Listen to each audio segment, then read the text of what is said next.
Yesterday, we were. Yesterday, we were dreamers with a boundless imagination. Yesterday, we were youthful zealots embracing the promise of tomorrow. Yesterday, we were pioneers with bold ambitions. And then, one day, they became daring and intrepid warriors, fearless leaders in a brave new world, the very embodiment of their youthful hopes and dreams.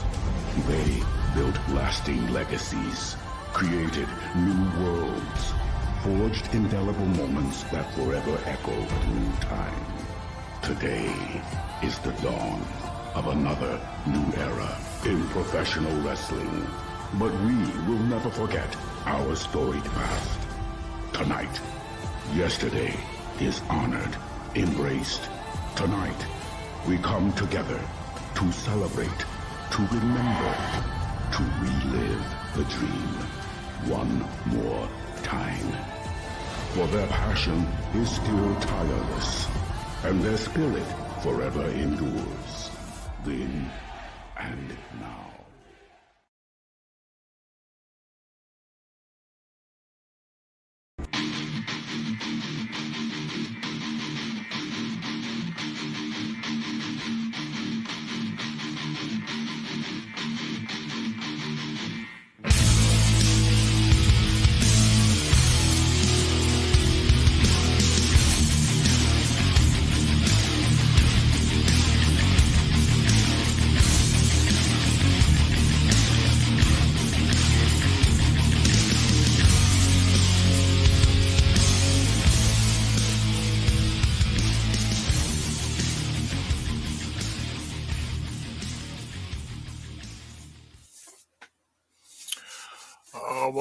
Welcome back, everyone. J-Bone here for Smash This Podcast.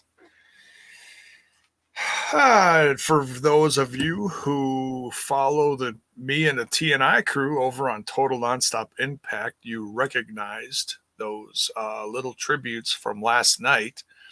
I know not everybody joins in on the throwbacks, but it was certainly something that we didn't want to save for the main show and show that just on Tuesday. We're going to show that throughout the weekend on our stuff. We're going to show it on Tuesday. We know Impact Wrestling will pay some kind of tribute to one, if not both of them.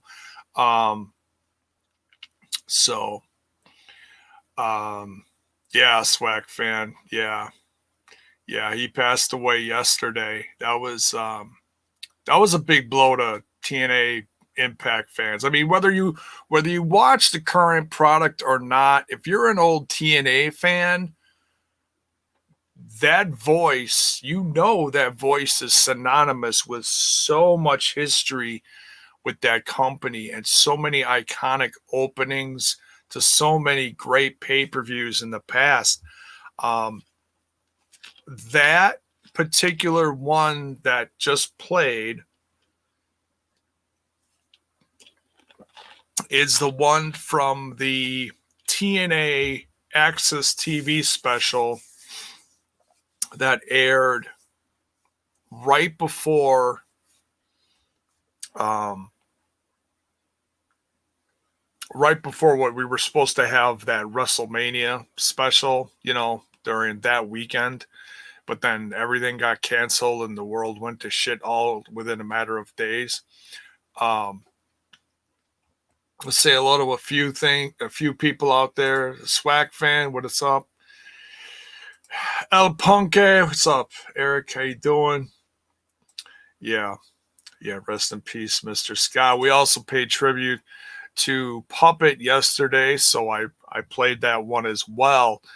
And for those of you who don't know, there is If you go in the description of the video down below, if you're on the YouTube, in the description, right under the first paragraph, I mentioned if you want to help Steve Lee, aka Puppet's family, with the cost of his funeral and burial because of his sudden death, please go to the following link and help however you can. Thank you. It's a GoFundMe set up by his family because it was unexpected, you know, as so many deaths are, unfortunately.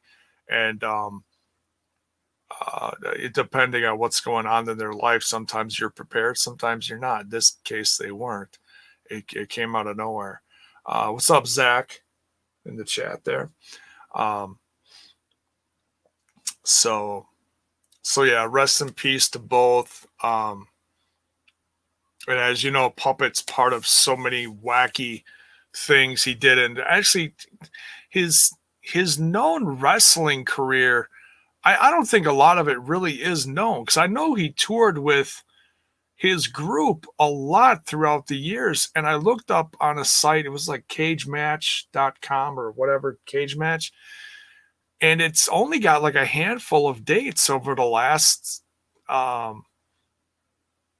couple decades, like 10 at best or whatever it was. And you know, he's had to have had more than that, maybe some less in the last 10, depending on his health. I really don't know much more than that, other than if you go to his he actually has an IMDb. If you go to his IMDb, he's actually got some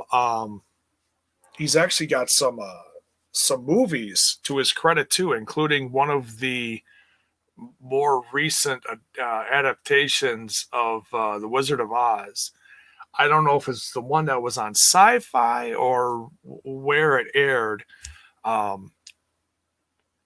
it's on there. It's listed. You can go check it out. Just go look up Stevie Lee, and you can see all the stuff that he did, and his whole what's that called, filmography, I guess they call it. But it includes his wrestling appearances over the years with different places, along with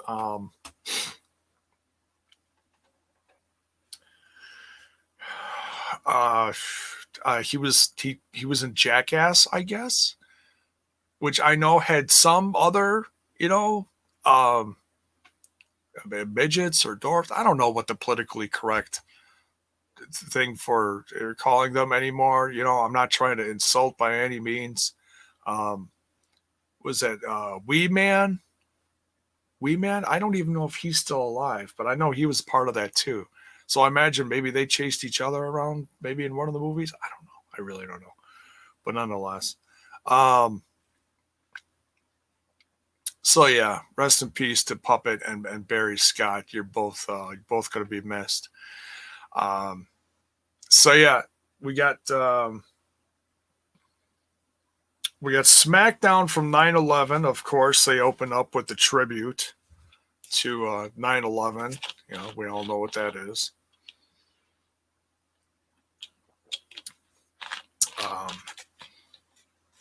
That day, obviously, touched so many millions of people across the nation, across the world. I mean, people on the other side of the world felt it. They knew what was going on.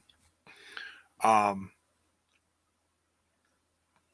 know one of the infamous things to always go back to is, where were you when the towers fell over across, you know, that 2 to 3 hour span that morning. I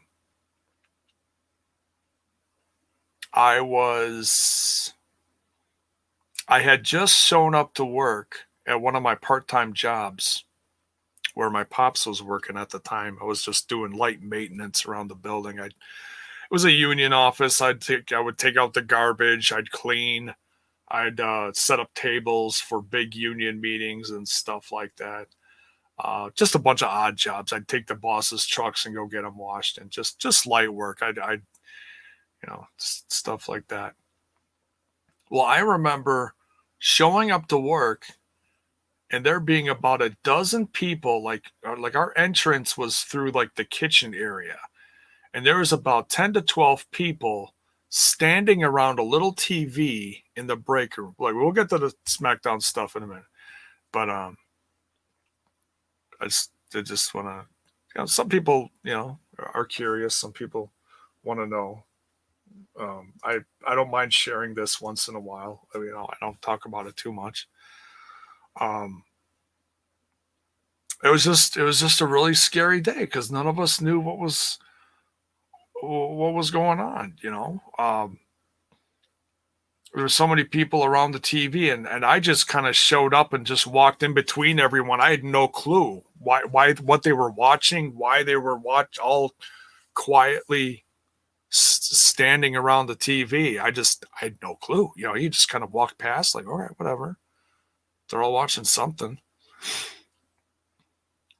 Went to go say good morning to my pops, and then went back. Like, I look around the office and I just realized that, like, no one's in the office. Everyone's in the kitchen watching the TV.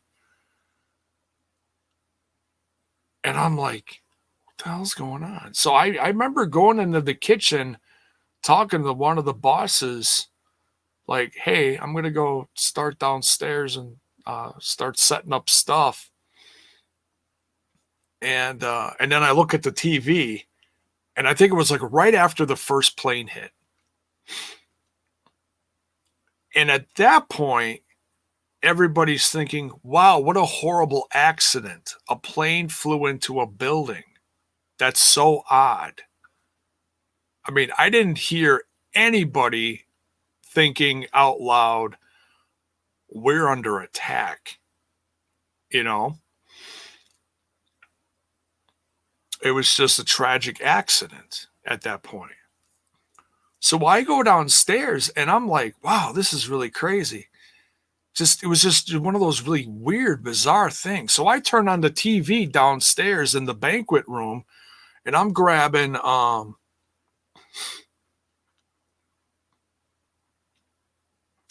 tables. I'm setting up. I'm grabbing rows of chairs, bringing them out. And every couple minutes, I stop and I look at the TV just to see what people are saying and stuff. And I'm setting up another table, and all of a sudden, I go look at the TV, and the other tower literally just got hit right before my eyes. And that's when the mood went from, oh, this is a horrible accident, to we're under attack. This is not an accident. There's something going on here. And then throughout the rest of the morning, you hear stuff about, oh, the Pentagon's under attack. Some plane went down in a field. I'm sorry, I don't remember where that plane went down. It was somewhere in Pennsylvania, I want to say. Please excuse me for not remembering. But yeah, that whole day was just chaos. And I think I had to have called my wife at the time, and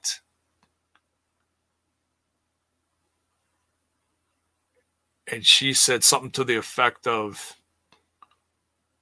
they're closing school for the day. Can you please go pick up the kids? And I was like, yeah, I'm there. I mean, at this point, I'm just confused and scared. Like, all this happened so fast. And we picked up the kids from school. I think my wife left her job that day too. She worked at a daycare, and they shut everything down and told everybody, you got to come pick up your kids because we don't know what's going on. The nation's under attack. Come get your kids.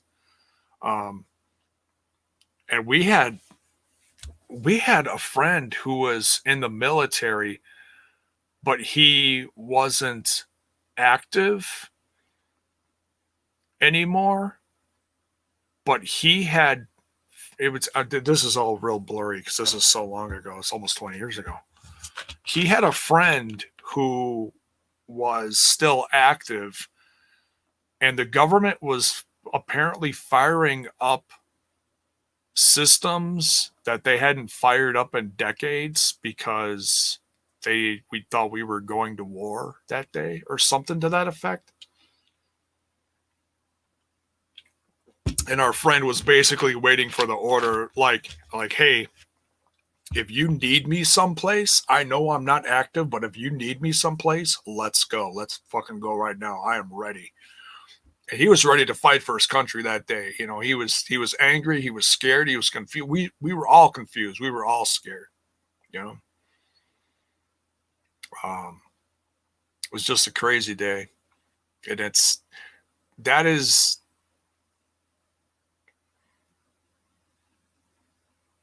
is one day you never ever forget the way that felt. I mean, it felt like when I grew up, I remember watching the movie Red Dawn and just thought it was like such an, like, you're a kid, you're like, wow, but that'll never happen to us. I mean, it felt like Red Dawn possibly could have been happening at that time. That's what it felt like, you know. So we just didn't know. We didn't know. It was crazy. So just wanted to share that with you guys.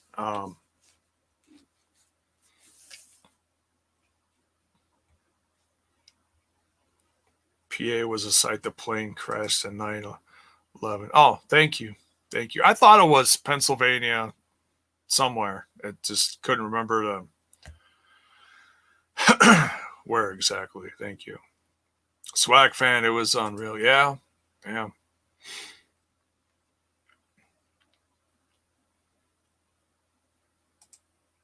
I was sleeping from working all night. My mother woke me up. Wake up, look at the news. Yeah. Yeah. So many people woke up to look at the news like,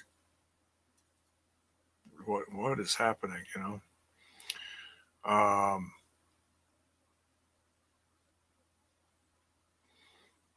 Wasn't SmackDown the first large grouping of people after it happened? I think it was one of them. I think it was absolutely one of them. They had everyone out there.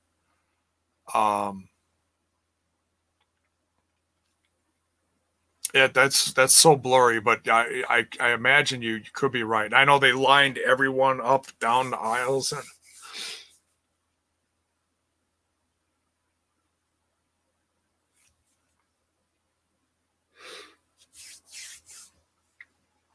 sorry.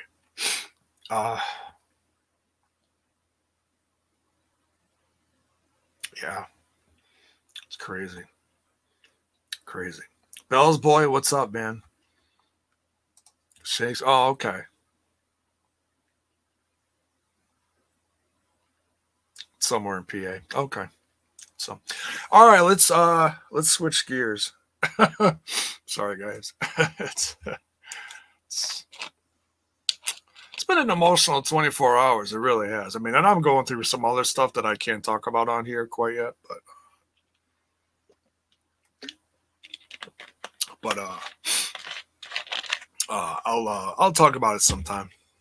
I just can't talk about it right now.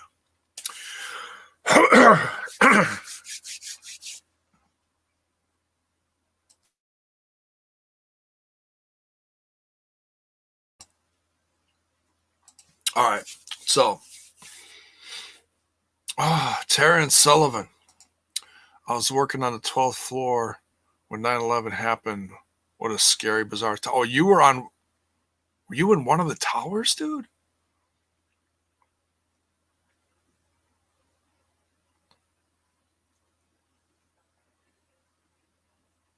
That's man, I can't even imagine what that could have felt like. My goodness. Thank you, Bell's boy. Love you, dude. Love all you guys. Appreciate you being here. Oh,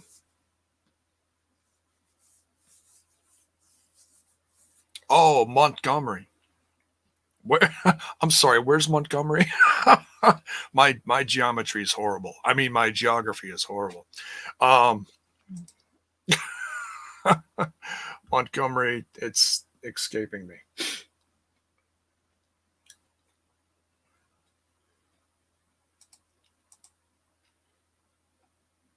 All right.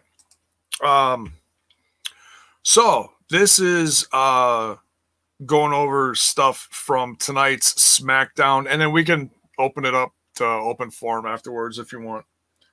Talk about, I mean, there's a lot of news going on lately, besides the tributes.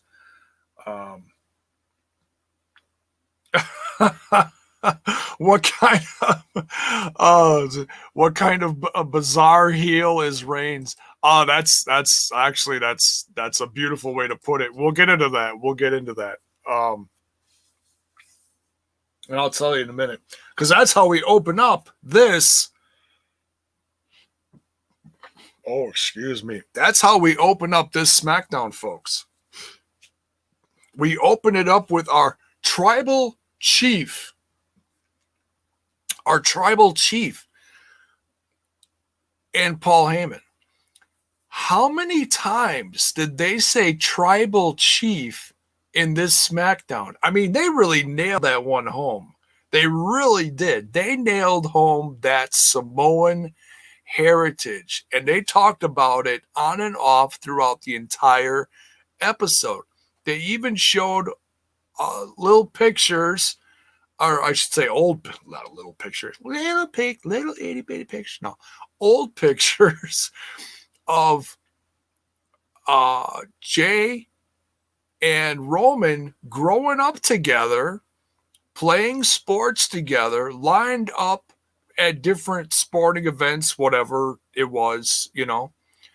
And man, it's like, you know, I've seen some stuff over the years, but you forget how close these guys were. And I know some people are looking at this main event of Clash of Champions and going, it's a throwaway match. It's just Jey Uso, and his brother isn't there, so who gives a shit, right? No, they're trying to tell you that there is a family heritage here. And there is something really deep here. And it's a lot bigger than you think. If you take a minute and you think about it, it's like, this is family. Look, I know we've joked before about, oh, someday we got to have The Rock versus Roman Reigns, which we're never going to get that because The Rock is retired. Well, retired. He shows up every, couple of years for something and gets something with a blowtorch or blows up something. I don't know. He's an action star. He's he's like the biggest star in Hollywood right now, which is just crazy to think of where he came from. He came out first being Pineapple Pasquale. Oh no, not Pasquale the parrot, excuse me. Rest in peace. He went from that to being he's an icon now. He's a business entrepreneur with his ex-wife. It's crazy. So look, we're not getting The Rock versus Roman, but we're getting Jey Uso, not Jay Bone, Jey Uso versus Roman Reigns. And like I said, they just nail that Samoan heritage home. And Paul is so generous with Jey. He's got Jey just eating out of the palm of his hands. Because Jey's kind of marking out for, Paul Heyman, like, oh man, I love you, man. I love you.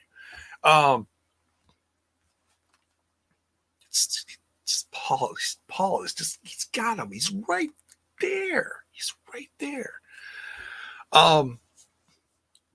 And Roman this Roman, I said this. I mean, if I could like nail the video and the timestamp like that, I would.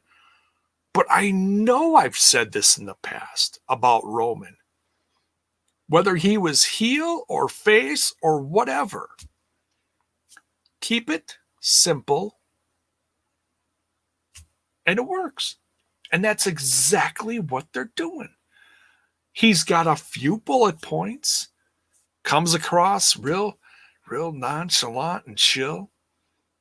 But he's the biggest freaking heel in the room. It's so good.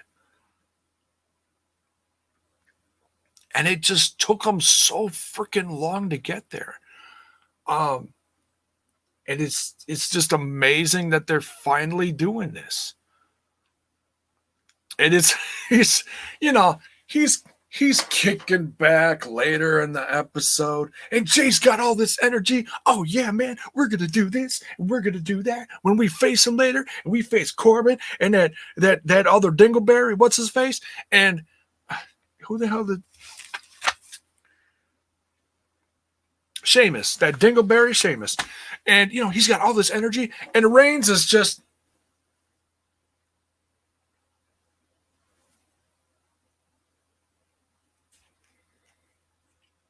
he's just basically ignoring Jay, like, whatever. I ain't even showing up for the match, bitch. It's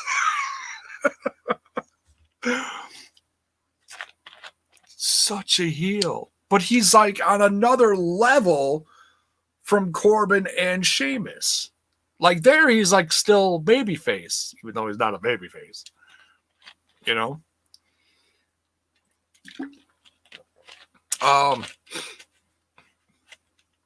So yeah, Corbin and Sheamus come down and they interrupt, and this all leads to the tag match, which is going to be the main event of the evening.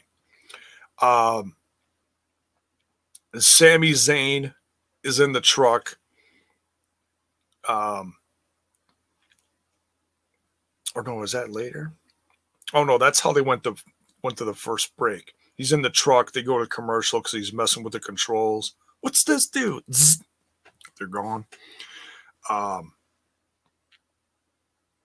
He stops the match, the Intercontinental title match between Jeff Hardy and AJ Styles, which was pretty good. I mean, Jeff Hardy's banged up, so it's not great.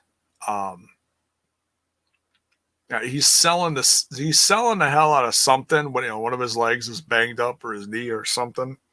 He's still selling it, hobbling around, but he's still doing all these moves. And then the match is thrown out because Sami Zayn attacks AJ Styles. So AJ Styles actually gets the win here over Jeff, but it's a DQ, so it doesn't matter.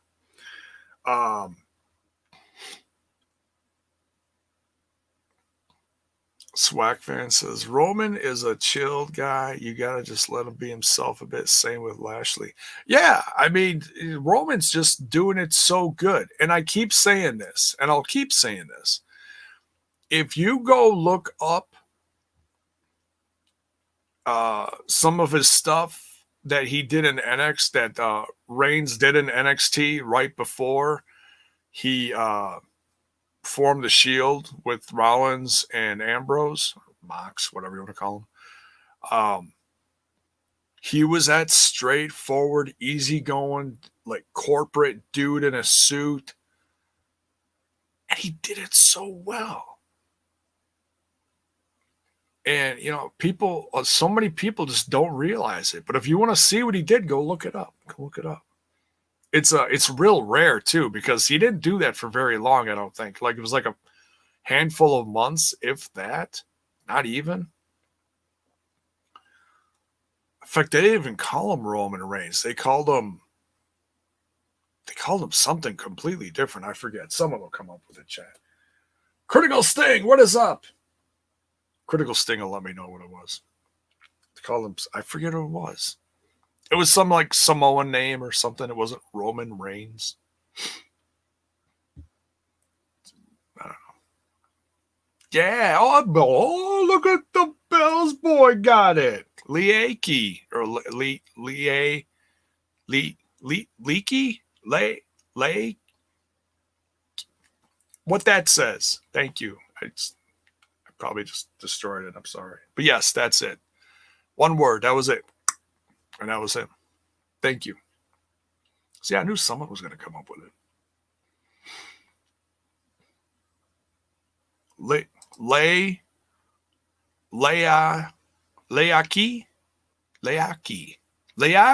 That's, yeah. Thank you. I might be mispronouncing the wrong syllable, but that's close. Critical error. That's good. Hey, guys. Hey. That's funny. That's okay. Sami Zayn bringing back the spirit of Che Guevara. his greed fatigues. Yeah, right. The rebel. The rebel. Yes, absolutely. Critical stake. What air? Buffering. Oh, there's the emoji. That's funny. I'm reading buffering and then I look over here and yeah, there's the emoji. So goofy. But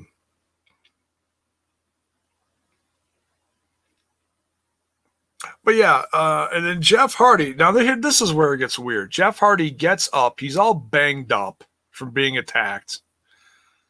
And in the match too. I mean, AJ really let him have it. And if there was no interference, AJ probably would have gotten it back. And AJ's pissed later. Because he knows he would have won. You know? Jeff is stumbling up the ramp, which apparently was a shot thrown at his brother, which is real shitty. It doesn't get much more shitty than that. And they said later on in the night after Jeff was getting evaluated, saying, "Well, at least he didn't go unconscious." Little jab there at Matt. It's crazy. Can't wait to see what the people say about that shit.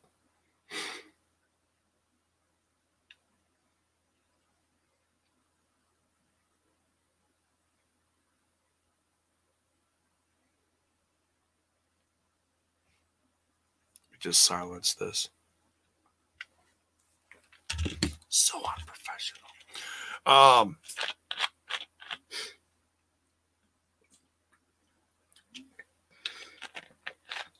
Yeah, they did. Yeah. That was a direct little shot at, yeah. You know, so whether Jeff knew about it or not, that was a shot. So, can't wait to see how Rebby Sky reacts to that one. Watch both Mrs. Hardys go bonkers ape shit on Twitter against each other for that one. Oh. We've seen that before, haven't we? Oh, it's popcorn. Someone give me some popcorn. Popcorn? Anyone? Popcorn? You got popcorn? He ain't got popcorn. He's no help. Nice mask, though. Very nice mask. Lovely mask. From Slowpoke. Thank you again, Slowpoke. Oh.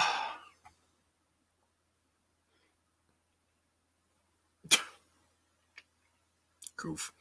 All right, what's next here? Cesaro, Nakamura, Street Profits. So the Street Profits come join Cesaro and Nakamura on SmackDown. Little returning of the favor. Like, oh, you showed up to say hi to us. Well, we just wanted to come see what's all going on here. And so it's just getting ready for the match that's happening on Monday, which I'm actually looking forward to because I like the Street. I mean, it's as goofy as they treat the Street Profits. When they have a match, they're on point. It's everything else surrounding the tag division that's just batshit bonkers. Doesn't make sense half the time. Brand split gone to shiznits again. Yeah, right. Hakeem Fullerton, what's up, brother?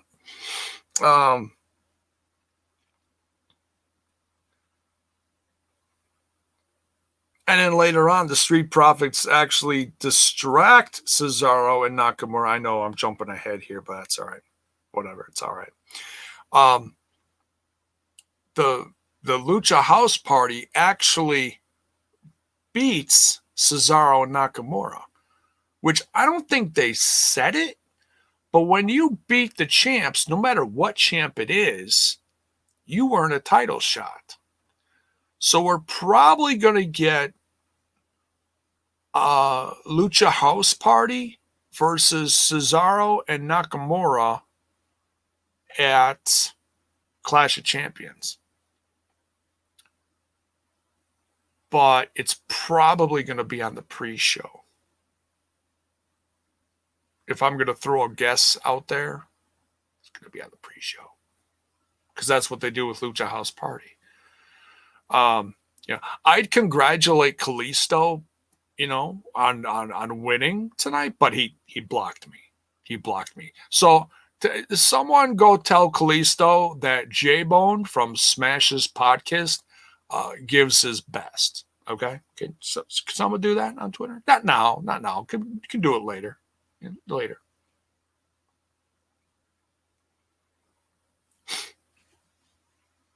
Critical Sting says the WWE brand split is as strong as a wet sheet of paper.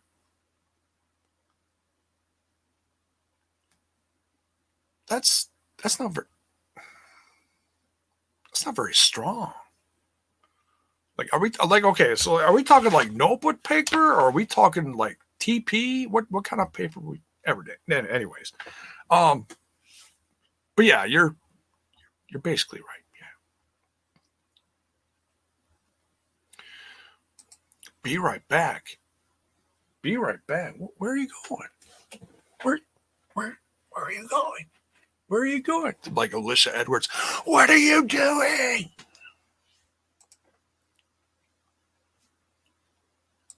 What is this tag division you speak of?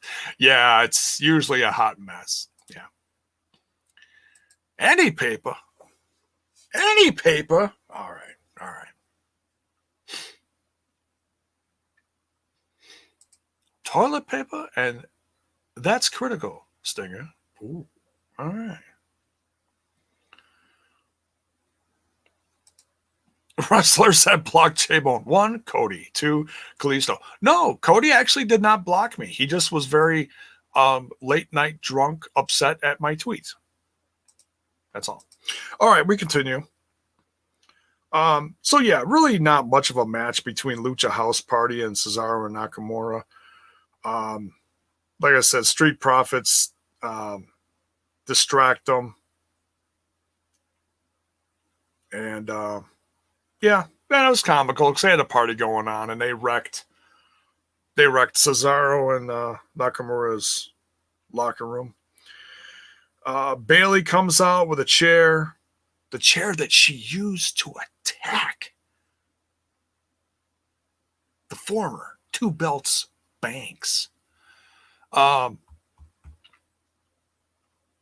all dented up. They made sure that point was driven across. It was that chair. Look, it's all banged up. Looked fine to me.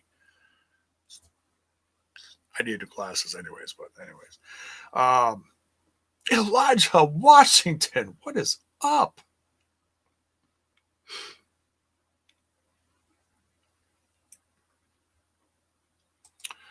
Hey, J-Bone. Good question. I'll be the judge of that. No, I'm kidding. Do you think the tag titles need to be unified? And what do you think about Roman as a heel?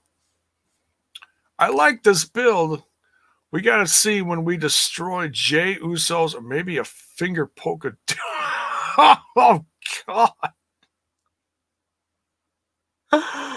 He busted out the finger poke at home. I hope it's not the finger poke of doom, because it's like family. I mean, he'll probably say something like, all right, cuz I'm gonna whoop your ass, just like what Uso said at the top of the show. Like, hey, I'm gonna whoop your ass just like when we were kids. And Jey Uso very simply came back with, we ain't kids no more. And then they were so rudely interrupted, I actually wanted to hear more of that. But Jey Uso isn't, he hasn't been doing a lot of promos lately. So I'll forgive him for that. But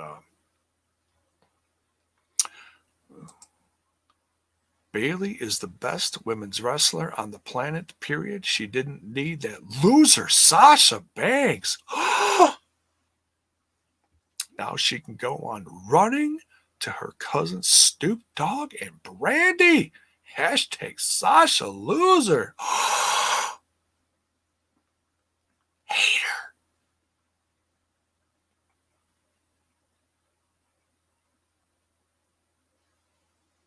Bell's boy, I am shocked. No, it's all good.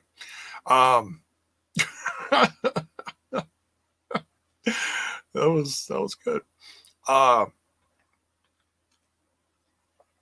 and this was actually one of Bayley's better promos. I mean, she was like super mega obnoxious, which got real, I don't want to say boring, just got kind of annoying. But hey, like if you don't like her, she's doing her job, right? She's doing her job. That's fine. I couldn't wait for the storyline to get to this point. So Sasha didn't come out. She's still selling her injuries from the week before. So is Big E. Big E's non-existent on the show. They mention him, but he ain't around. And to sum up her promo, she says, "You used me, and I used you, but I don't need you. We're not friends." Yeah, I was impressed, I gotta say. It's probably the best heel stuff I've seen out of Bayley. Because she wasn't like overdoing it. She didn't have to. She was just matter of fact, So it was all right. I really didn't know what we were going to get. But I actually thought it was pretty good. We got a fatal four-way. This is just crazy bonkers. That shit nuts. Fatal four-way for the number one contendership to see who's going to face Bayley at Clash of Champions here. And Nikki Cross is actually the first one down the ramp, but she meets Bayley as she's on the way up the ramp. Well, the camera angle switches away from Bayley and focuses on Nikki Cross getting towards the bottom of the ramp, and Bayley takes that same chair that she destroyed her best friend with. Destroyed Sasha Banks with. And nails Nikki Cross. We get back from break. Alexa Bliss is helping Nikki Cross. And Lacey Evans and Tamina are in there. And Tamina's like, can we just do this shit? She's just shaking her head in the ring like, what is going on here? What is happening? And then later on in the match, Alexa Bliss actually attacks Nikki Cross, gives her a Sister Abigail, and Michael Cole just Sister Abigail, he just screams it into the microphone. Like he's so shocked. It was actually pretty funny. I replayed it again because it was I was entertained by it. And then during the break, they actually they replayed what happened during the break because Alexa Bliss, after giving her that, she's like, what did they say? She's in a trance. She's in a trance. She's not there. Alexa Bliss has left the building, and then she actually leaves the building. She's just staring out into nowhere. So now the Fatal 4-Way has turned into a triple threat match. Nikki Cross recovering from that Sister Abigail and the chair. I mean, we really should have figured this out 2 seconds in, who was going to win this. Nikki Cross makes a great comeback. She beats Tamina Snuka and Lacey Evans and becomes the #1 contender. Good for her. Now, I've noticed, with as good or bad, no matter what your opinion is of the WWE product right now, they are trying to feature more new people. And they're we've gotten a lot of new champs as of recently, especially, between Slammiversary and Payback. Roman came back. They introduced Keith Lee, and there's a couple others off the top of my head that I'm not thinking of. They got someone else that they're promoting, this vignette, this mystery girl. Who's that girl? It's my really horrible rendition of 1980-something Madonna. So it's been revealed. You don't want to know who it is, just unless you figured it out during this promo. Just plug your ears. 3, 2, 1. They say it's Carmella. And after seeing this promo, yeah, that looks like Carmella. The mannerisms, the snap, that's Carmella. She bleached her hair. Like, she wasn't that blonde before, right? She was more like a sandy blonde or a dirty blonde or whatever they call that. Like when she was with Enzo, and then after that, when she was Money in the Bank or whatever. Then she was actually champ for a while, I guess. So yeah, I mean, she's gone for a while, and now she's back. So I guess we can throw the Tessa Blanchard out the window, because there was no way in hell that was Tessa Blanchard. And for those of you who don't know, she's actually going to be in Chicago this coming weekend. Was it tomorrow? I think it's tomorrow. 12? Yeah, the 12th.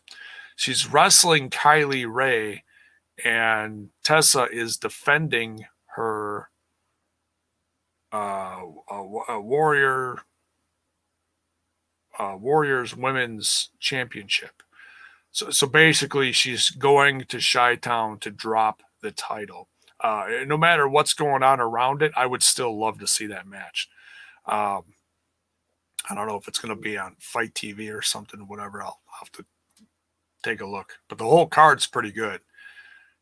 I forget who else is on there. Cage, I think Lance Archer. A few Impact and AEW folks are on it, so it looks pretty good. And some great indie stars, too. I still think Tessa's going to show up in the WWE very, very soon.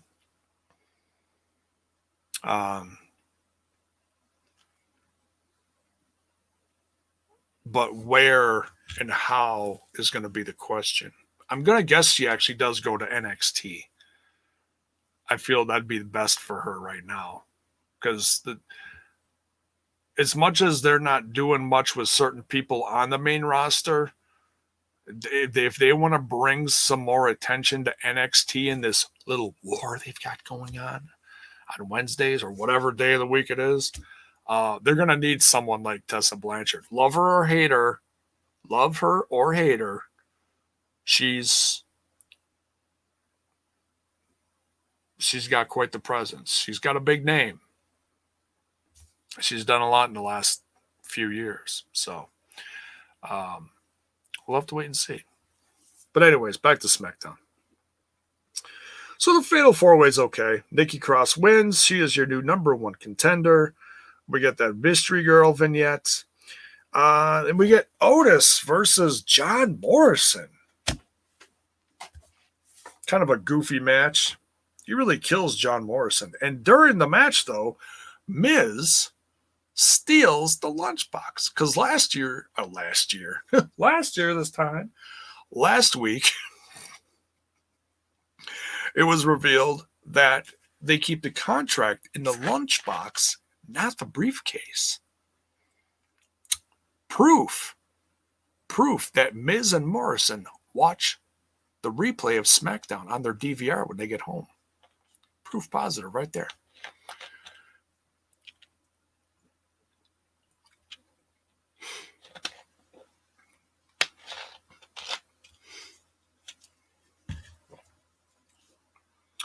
And then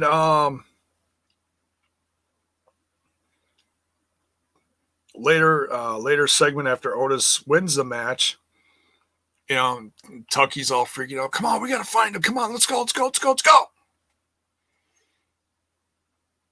And Otis is like, Tucky, chill. Tucky, chill. He opens up his briefcase, and there's another lunchbox inside the briefcase, and the contract's sitting right next to it. And he almost eats the contract. He starts like licking it or something. He's like, ah. That Otis, he's just crazy. He's a maniac. Hope he has a shots. So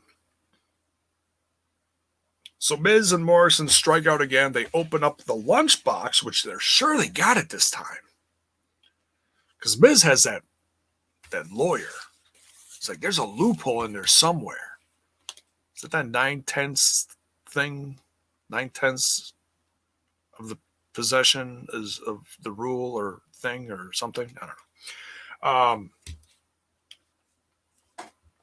So he's going to call in a favor.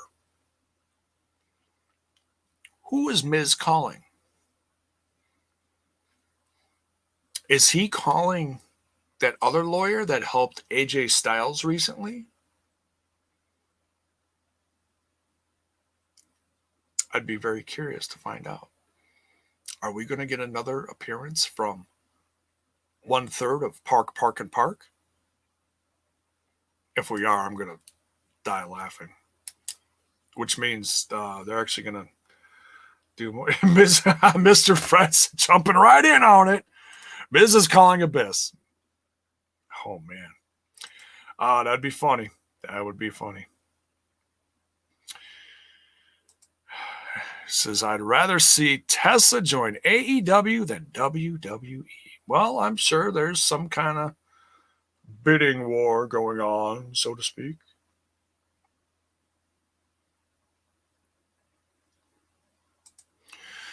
J-Bone's face when Morrison loses. Jiminy Christmas! I'd rather see Morrison in NXT against Finn Balor or fight for the North American belt. I like him wherever he goes because he does what's ever needed of him at that time, you know.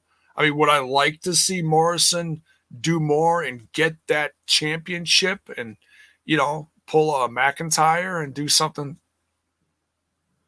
Oh, excuse me. Pull something like that out of his hat? Hell yeah. But, you know, he's healthy and he's having a blast doing it with his best friend Miz. I just can't wait to see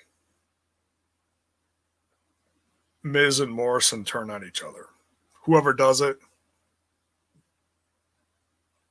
Which, you know, is going to happen eventually. And those two, oh my God. The match those two are going to have, go back and see Morrison's last match he had with the company before he left it, because it was with Miz for the championship. Or it was one of his last matches. Maybe it wasn't his last match, but it was one of them right before he exited the company back, what was that, almost 10 years ago now? Something? I forget.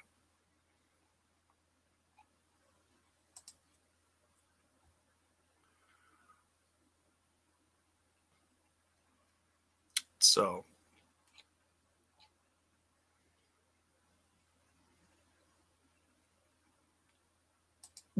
Joseph Park may see blood and turn on you.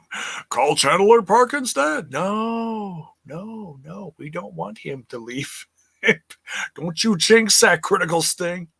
I don't want him to leave and go anywhere. Have you seen Ethan Page's latest one? He like shaved his entire beard off accidentally or something. I gotta see that. It's some goofy thing. Some dieting tips in there too. Just have to check that out. AEW needs Tessa, to be honest. I think they both do. I think they both got strong points. But yeah. Oops. Maybe Sanjay Dutt. No, God, no. No. Women's division is basically nylon. I mean, Nyla Rose and Sheeta. That's basically it. Well, Britt Baker and Big Swole are good. And have you seen Abaddon? Dude, she's freaking terrifying. And she's actually really good. They got some gems. It's just, like I said, it's a work in progress because the industry got flipped on its head because of all this COVID shit. They lost a significant part of their roster. So they had to rebuild. So it's slow but surely.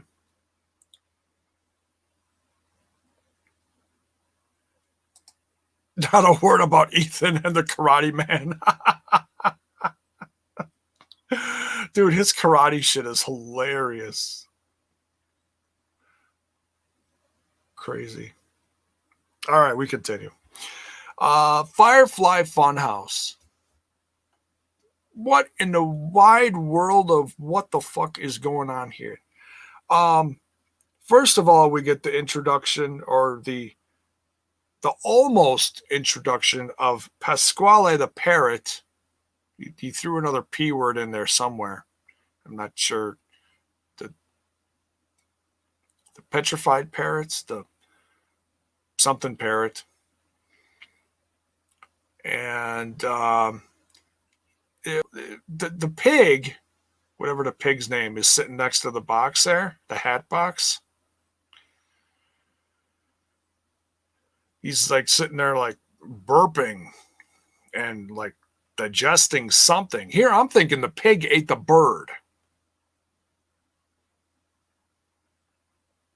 It's the Firefly Funhouse. Would it be that out of the realm of reality to think that the pig ate the bird? I mean, come on. Huskus, thank you. The Firefuck plan. What? Yes, Hakeem, a parrot. You actually have to watch the show. It's actually... No, you don't have to. Just kidding.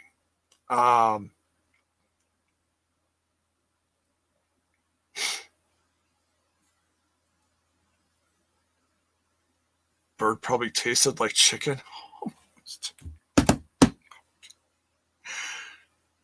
Don't they all? No, not really.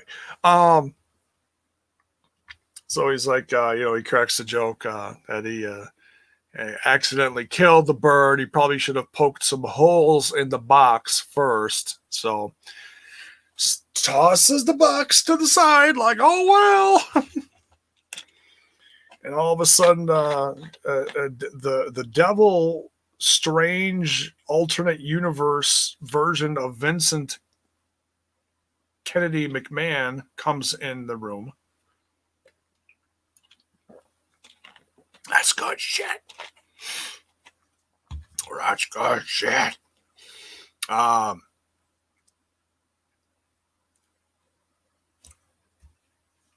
Mr. Fratz. Pasquale Popeye's chicken sandwich. Oh my Lord. And how could you do that? How could you do that? Oh my God. Bell's boy is like, oh, they actually got that? I want to know. And and they introduce, okay, so everybody's thinking Alexa Bliss is going to walk in now and be all, "Hi, I'm Alexa Bliss. You know, I just killed Nikki Rose for you, my lord." You know, but no, we don't get Alexa Bliss. Like, it's going to happen. It's going to happen, right? It's going to be one of those slow burn things.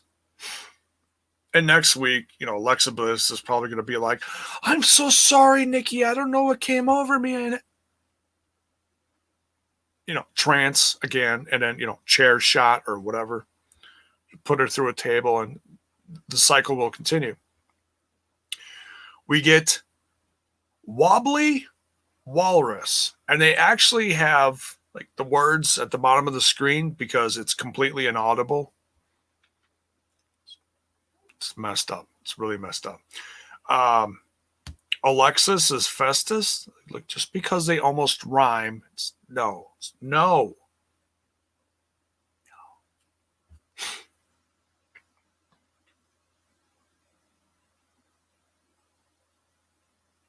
Sister Bliss. Sister Alexa, oh, the time has come. Dun-dun. And you know that you're the only one to say Pasquale. Dun, dun, dun. 'Cause you're motoring. Sorry. I'm old. I love that shit. Anyways, we're on to the four-way. Or not four-way, my bad. It's supposed to be a tag match. Supposed to be. Thank you, Mr. Fretz. Yes, that's the next lyric. You got that.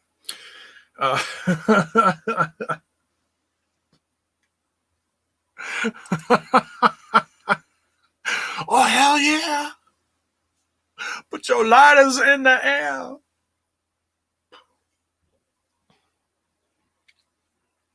Mr. Fretz is he's just singing it. They're all singing. You're all singing it. Finding Mr. Right. Be all right tonight. Dun, dun, dun, dun, dun. Guitar solo. Oh, sorry. Fuck. Where are we going here? Corbin and Sheamus versus Jey Uso. I love you guys. Jey Uso, and where in the blue hell is Roman Reigns? Shows up in the last few seconds. Zach, you're horrible.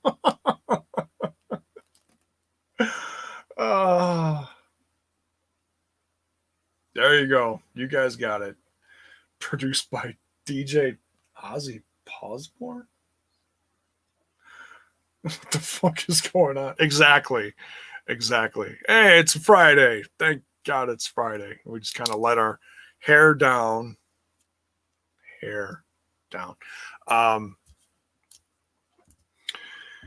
So Roman shows up. I mean, this match is a few minutes long. They actually ended the show early tonight. Did you notice that? It ended at like 4 minutes too. Crazy. It didn't even go the full 2 hours. At least on my clock, it was early. Strange. Shut up, Eric. This is my show. Quit stealing my damn lollipops. Eric. El Punko. Behave yourself in the chat.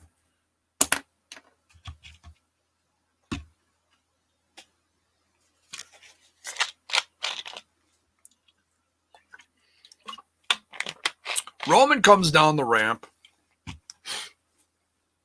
It's so nonchalant. It's freaking hilarious. Jey Uso has been busting his ass trying to take on 2 people. Charles Robinson, no control here. Absolutely no control. They're like, Corbin and Sheamus are just running wild. like Friday nights do, you know? And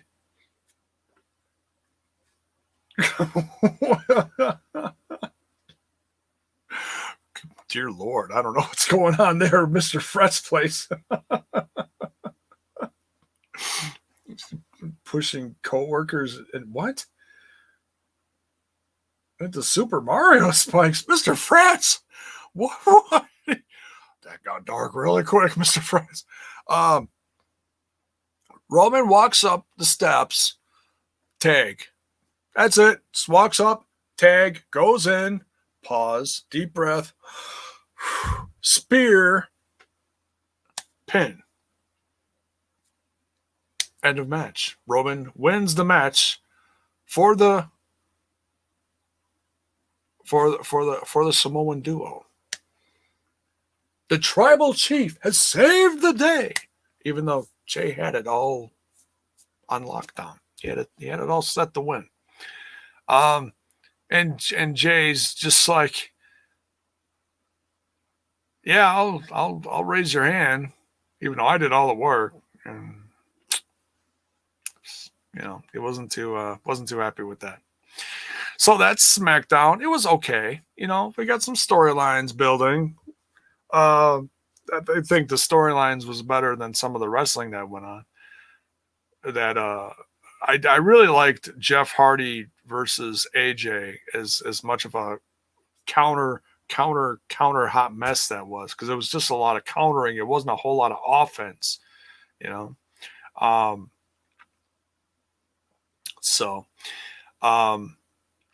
right, we can go on to some questions. I know we had some more news today.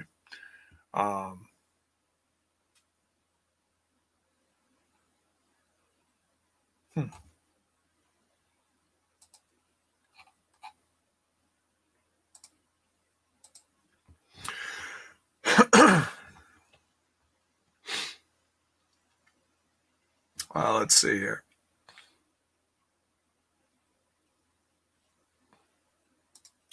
J-Bone, what if the lady tease is Kelly or Maurice or Summer Rae coming back? Or it's Carmella? I think it's Carmella. I don't think Summer Rae is coming back. I've heard about her recently within the last handful of months doing something, but I don't think it was wrestling.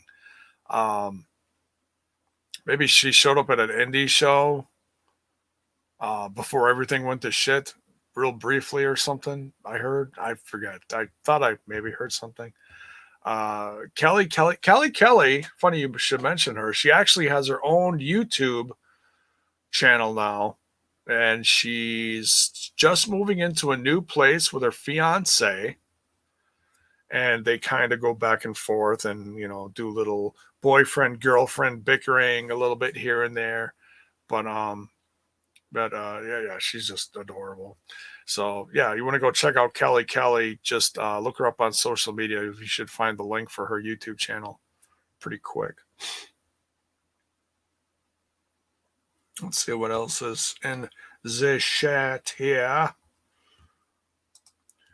It's a Dabo Kato turning into a Yabba Dabba Dooba next week on a Raw. Damn, Bells Boy. Jinkies, or is it Zoiks? No, God, I hope not. The only thing I've heard about Dabo Kato is it's not a guarantee that his appearances lately is actually an official call-up to Raw. I've already given my 2 bits on the whole Raw Underground thing and what they should do. And you hear about them. I've heard stories today about, they actually cut out spots from other people that people were supposed to have on Raw Underground that were supposed to be significant. And my thought to that is, how the hell can it be significant if these matches are only like 10 seconds long? That's not putting over anyone. We got a win and we got a loss in a matter of seconds. but it's a fight. It's not wrestling. It's okay. It's wrestling, but it's not wrestling. You know, watching these squash matches that are supposed to be real fights, it doesn't help anyone. Like I said, you might as well just bring the strippers back at some point.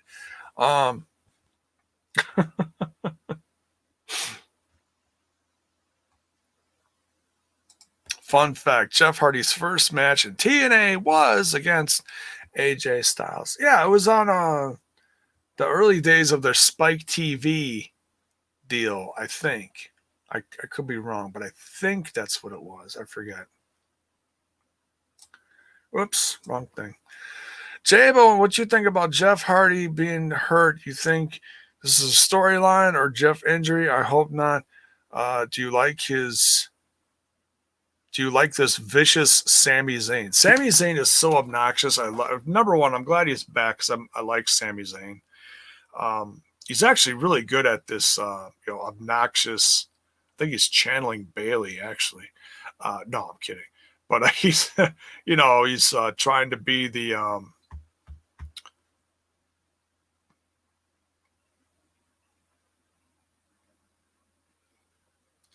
rebel. The word is escaping me.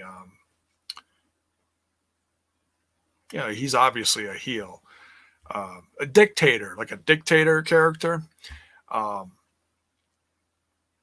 Jeff Hardy, I don't know if he's actually banged up. I mean, he's selling the shit out of something. I mean, I hope he's not hurt. I haven't heard anything, but we'll have to see. Raw 6 feet underground. Jiminy Christmas. They started digging recently, from what I heard.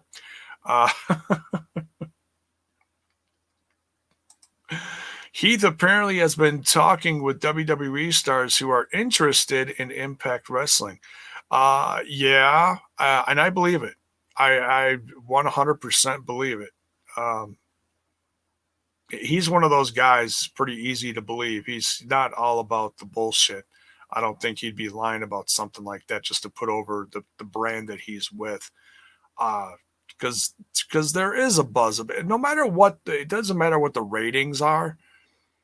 It doesn't matter what you see, this guy or that guy from this sheet or that sheet say about,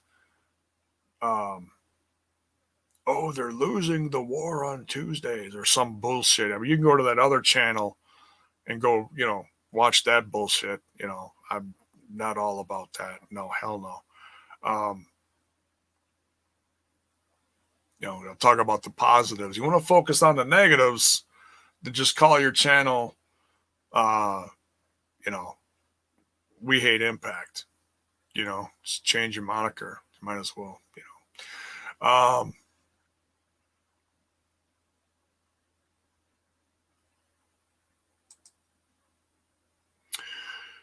Senor Jabon, do you think Drew will lose his title to Randy Orton before the end of the year? Well, this is like the third time they're wrestling, right?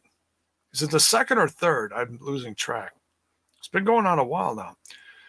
And is this setting up Edge versus Orton for the title for next year's WrestleMania? I'm just calling Edge out indefinitely for now. I mean, he's got a pretty significant injury. I don't see him back anytime soon. The guy's older, which means it's going to take him longer to heal. He's probably going through a lot of doubt right now, thinking, why did I come back? He's probably going through a lot of shit. He's probably struggling with a lot of different thoughts in his head, and I wouldn't want to be him. Or maybe he's the most confident guy in the world. I don't know. We don't know what he's thinking right now. I'm not going to put any weight on that Orton versus Edge thing. It's like we already saw hours of it already. I don't need to see anymore. There's absolutely no reason to. I don't need to see the rubber match to figure out the 2 out of 3. I don't think anybody else really wants to either, but that's me. Do I think Edge should come back for maybe one last match and then that's it? Maybe. Let's see. It's like, man, if you're back this short amount of time, you got hurt again. It's like it's a bummer, but it's crazy.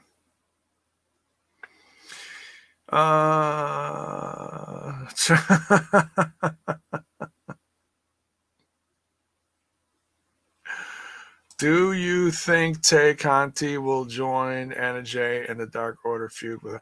I don't know. You got to just watch it play out. They're certainly hinting at it. They're friends.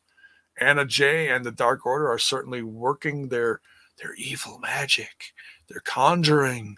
They're trying to get her to sign.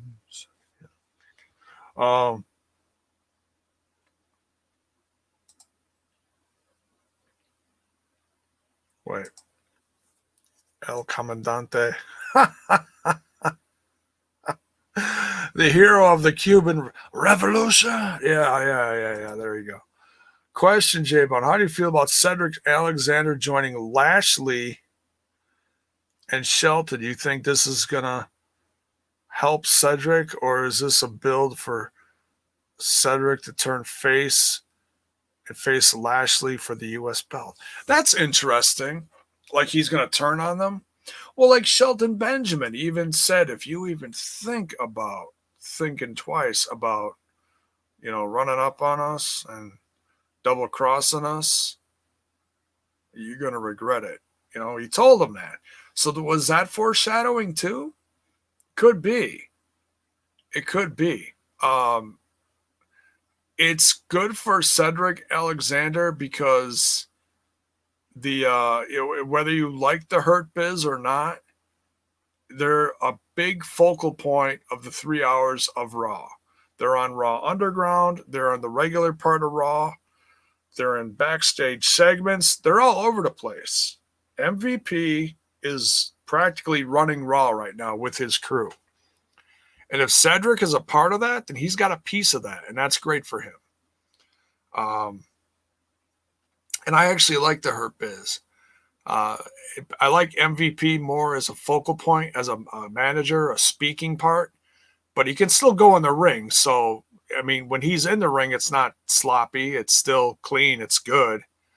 I prefer to see Lashley because I still like Lashley. I was not a fan of his, grabbing his ass, bending over, and, oh, look at my bunghole, gimmick he had last year. That was god-awful. God-awful.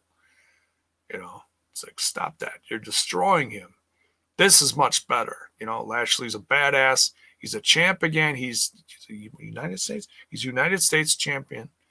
I don't know. I think this next week or two is going to be very telling if that is actually the thing. Like if there's a thing between, like if we have a segment between Ricochet and Cedric Alexander, where Ricochet is like, dude, what the fuck are you doing? You turned on me. What's going on? And, Cedric Alexander gives him one of those, gives him a wink.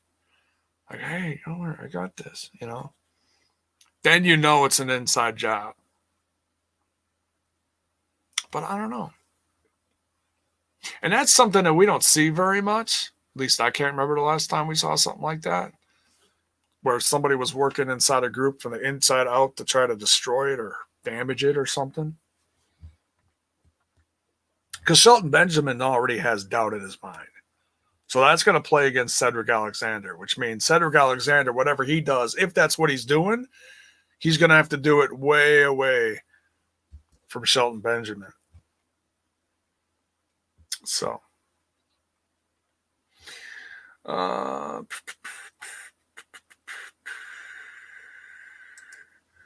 apparently a former UFC employee and publicity specialist, Ant Evans, is allegedly, well, is it allegedly or is it apparently, signed with Impact. That's not that RD Evans, is it? Because I think I heard it. He's a former Ring of Honor guy that went to WWE, but I heard he was with Impact now or something. Is that his name or something? Is that who you're talking about? It's probably not who you're talking about. I don't know. I didn't hear about that.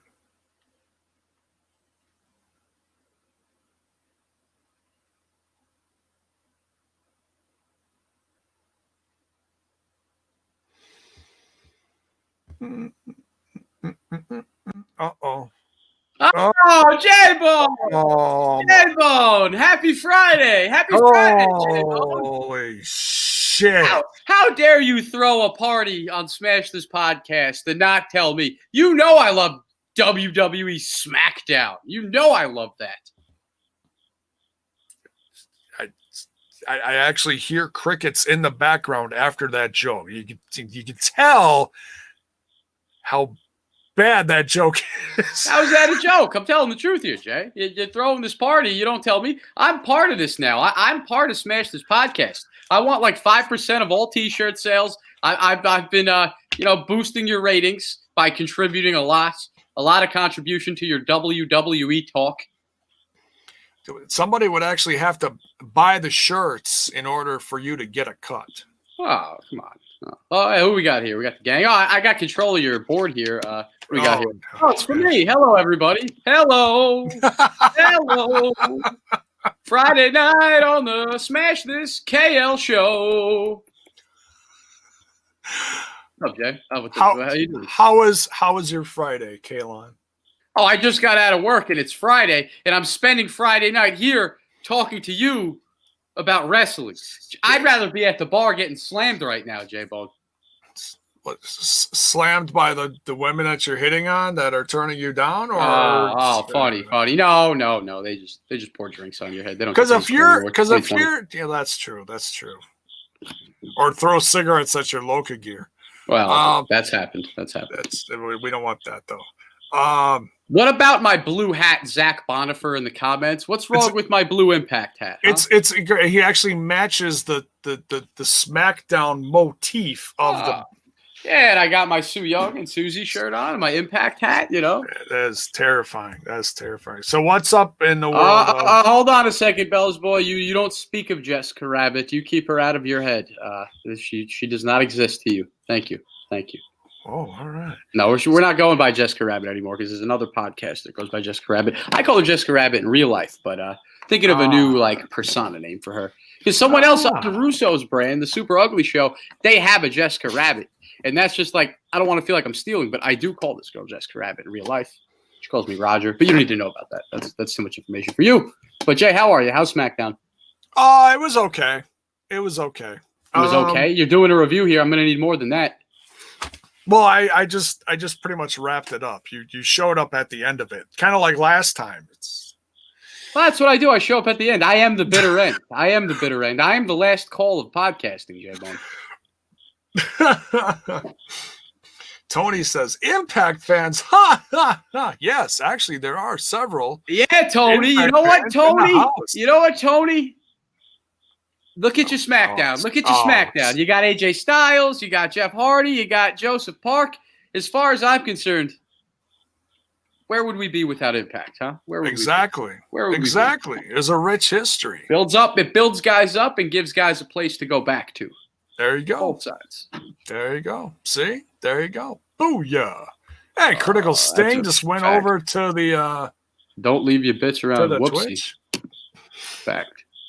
Don't what? No, nothing. Reading comments. But Jay, you're letting me derail your review. These people want to hear WWE talk, so just continue. It's because I'm at the end of my week, dude. I got no energy, and you came in and you just sucked up all my energy. But that's I am the energy, Jay. I am the energy. You're getting tired, so I'm here to balance you out. I'm your shot of caffeine, Daddy. Daddy.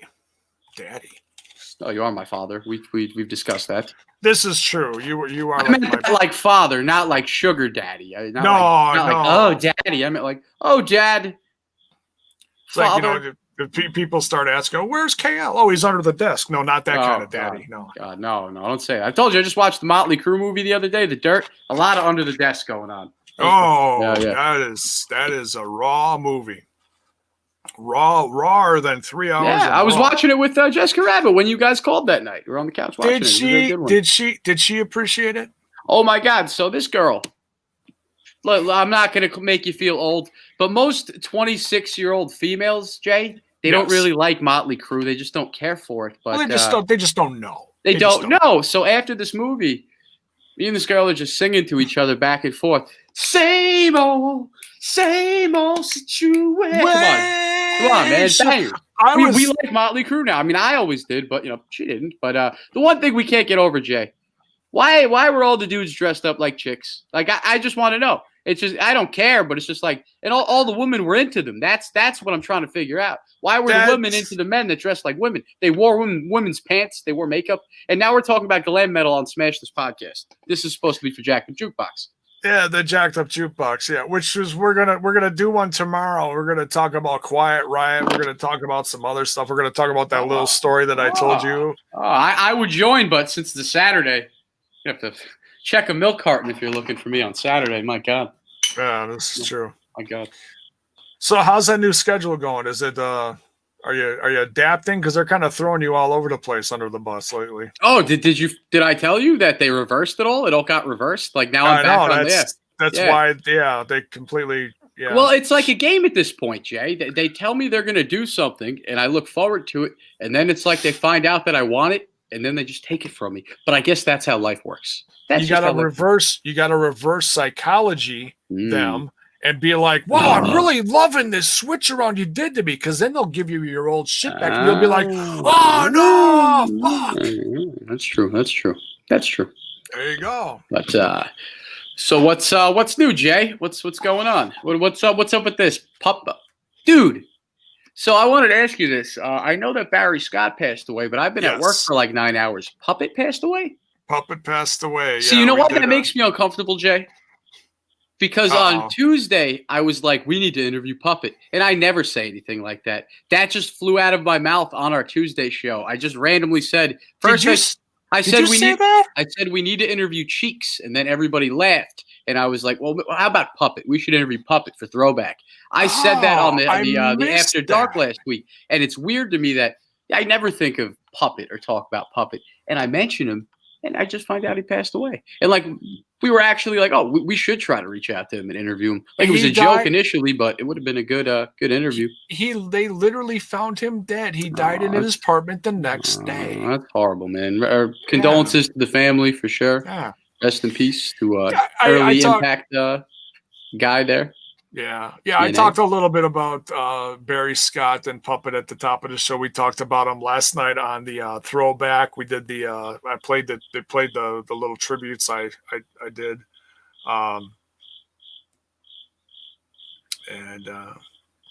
it sucks, man. Yeah, just it weirded me out that I mentioned him and find out he passed away the next day. That's weird, man. You must have said it so fast it just blew right by me. Yeah. Well, everything I say is pretty fast. You don't hear half the things I say on the show. It's like a machine gun. Yeah, dude, the people I work with, they're like, why do you still have all this energy cracking jokes at 11 o'clock at night? I don't know. I think it's a disease. You're young, too. You're supposed to have this kind of energy. You get to my age and, you hit about halfway through the day and you're like, God, I need a Mountain Dew or an energy drink or a shot of something, Shot of something. Yeah. Jiminy Christmas. Yeah. So when is your off day? Are you joining us for any of the shows? No, I'm Mr. After Show, Mr. Hit and Run. Just me on TNI is just a thing of the past. I mean, I just crashed that last 20 minutes and there's nothing I can do about it. Got to work, Jay. This is my pension. This is my health insurance. I gotta work. No, and I get that. I get that, man. And that's a bummer. But, yeah, it stinks though, because this is my life, man. This is my show. You've got that. Well, this isn't your show. This is my show. No, well, this is my show. I'm talking about Total Lots of Impact. This is your show that you put 7 years of hard work into. I did. It's my baby, and it's just creeping towards that 1,000 mark, and just. What are you gonna do for your 10th anniversary, Jay? 10 years of on the internet speaking. I don't know. How do you celebrate that? Is that a celebration or is that like a? Well, that 10-year mark is going to be right around the time, or creeping up around the time that I turn 50. So I'm either going to like throw a big party and like destroy my office, or I'll just quit before it happens. I don't know. Even though this is your show, Jay, let me make it about myself one more time, because I am the king of putting myself over. Hockey Fullerton writes in the comments, hopefully we'll see another hit and run episode on TNI. I actually came on StreamYard to start prepping, and I'm going to message Bill. Hakeem, if you're up in like 3 hours, I'm going to shoot for a Friday night, 4 a.m., 3 a.m. hit and run. So after this, go right in the back to start taking notes and link up with Front Row William. You're not going to do it the day of. You're not going to do it on Tuesday, the day of the next show. No. I want to get it done in the weekend, because then it's just like, that's that's why it's the hit and run. Not that it's 5, 10, 20, or 40 minutes. It's the hit and run because you only have 24 hours to listen to it. Because after that 24 hours, there's no reason to hear it ever again. Poor Kyle. Hey, man, these people can't get enough TNI. Yeah, this is... Except for that one guy on YouTube the other day. Hating on us. Haters are the motivators, though, Jay. You're not doing nothing unless they're throwing rocks at you. Oh, that Jay's creation guy with one follower. It was a burner. On Twitter. It was a burner, dude. People pop up with the burners. You never know who that is. Could have been Trent. It's just weird, because he was actually showing up in the chat and actually supporting the show. And then it was a weird comment, because it was like, I listen to them all the time, but so and so. And here's the thing. Let me just, because I didn't get to comment on any of it. My whole thing is, all right, so the guy comments, whoever he is, someone being a wise ass, they've made a burner just to do it. They had one follower and really nothing to tweet. They were accusing us of not sorry, someone caught me in there, and the Bells boy, EPMD track for sure. Not that they were saying that we put ourselves over and don't focus on the wrestling enough, which is crazy to me because, look, that was the whole point of the podcast. My thing was, there's a million podcasts out there talking about Impact, WWE, A&W Root Beer, whatever it is. There's a million shows for it. And it's really people just empty, no personality, just running down the card. But I mean, Jay, we're doing a personality-based podcast. A personality-based podcast.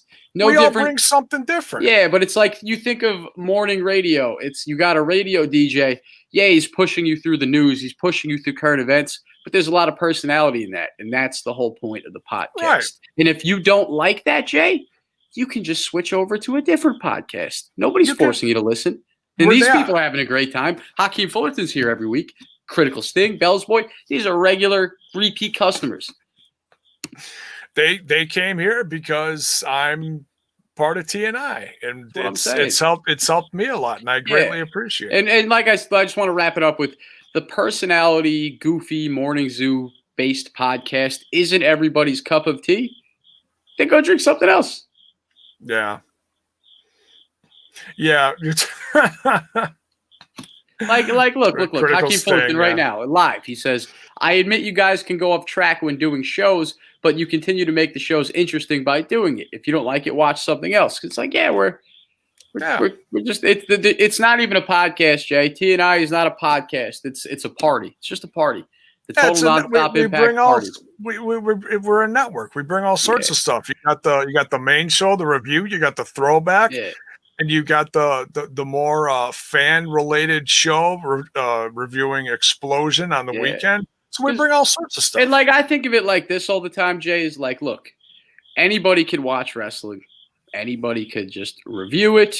But to the listener, there might be somebody listening that, they watch wrestling alone. They don't have a lot of friends to talk to about it.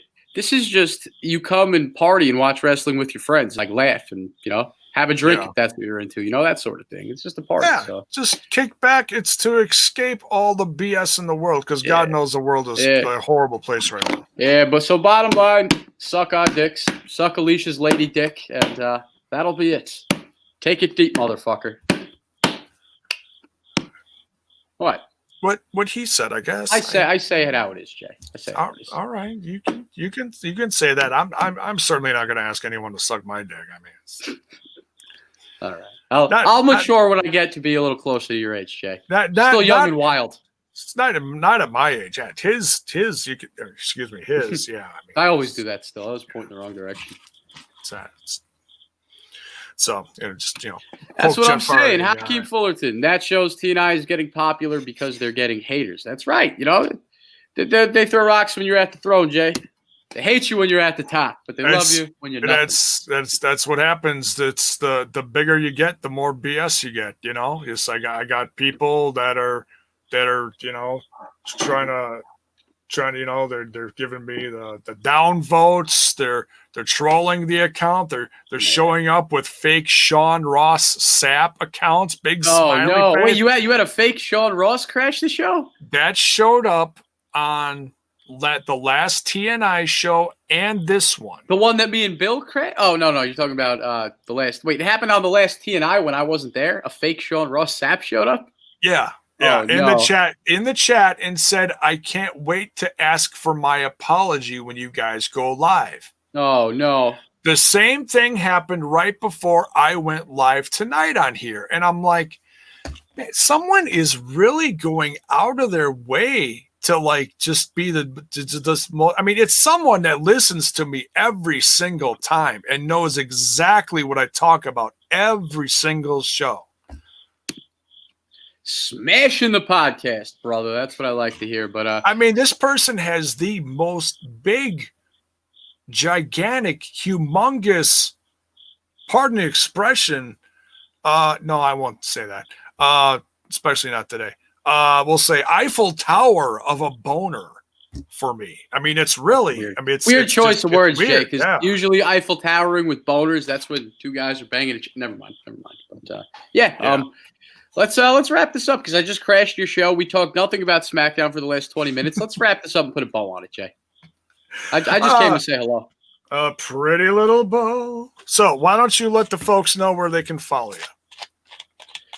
Give me a follow on onlyfans.com. So just kidding, not happening. KL on the mic. We could read it right here. KLONTHEMIC on Twitter. Hit me up. Shoot me a DM. Always on there. There you go. And where can they find you, Jay? I'll direct your own show. Where can they find you, Jay? Plug your social media since you're on my show.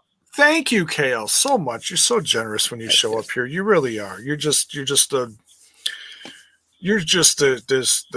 don't even know what the fuck. Oh, bro, the crickets are live tonight. Apparently, I just put 30 minutes of cricket noises into your show. I'm in the garage. I'm in the scum garage. It's too late to scream in my house. Yeah, people are trying to sleep and shit.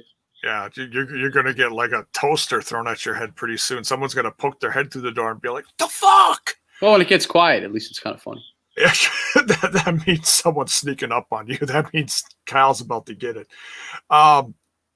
You can find me. All the socials are down in the description. Give the Facebook some love. Give the Twitter some love. And by all means, give the Twitch some love. We're trying to grow it. We just, we're creeping up on 30. We're trying to get to 50. We're trying to get that affiliate. So, any kind of love that direction is always appreciated.